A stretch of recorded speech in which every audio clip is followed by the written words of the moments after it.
अस्सलामुअलैकुम दोस्तों, आज की वीडियो में मैं आपको 5 दिलचस्प पहेली के बारे में बताने जा रहा हूं। तो आइए शुरू करते हैं। पहेली नंबर 1, वो कौन से सहाबी थे जो जिन्नात की दावत पर मुसलमान हुए?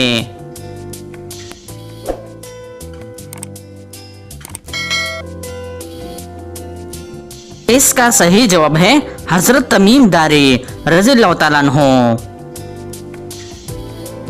पहेली नंबर 2, वो कौन सा बच्चा है जो गेंडे का दूध पीता है?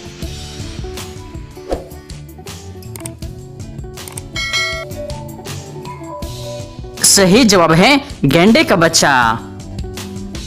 पहेली नंबर 3, वो कौन सा कीड़ा है जिसका खाना हम चुरा कर खाते हैं?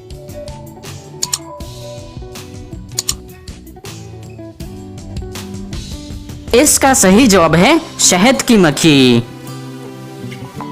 पहेली नंबर 4, उन अंबिया का नाम बताएं जिनको बुढ़ापे में औलाद हुई।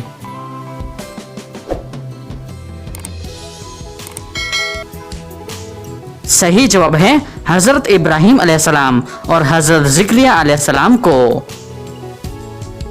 पहेली नंबर 5, वो कौन से नबी थे जो माँ की गोद में बोलने लगे थे?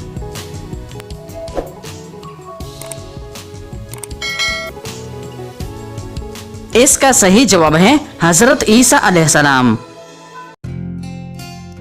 तो दोस्तों, उम्मीद करता हूँ कि आज की वीडियो आपको पसंद नहीं है। अगर पसंद नहीं है तो लाइक का बटन दबाएं और मज़ीद मालूमाती वीडियोस के लिए हमारे चैनल को सब्सक्राइब कीजिए। शुक्रिया।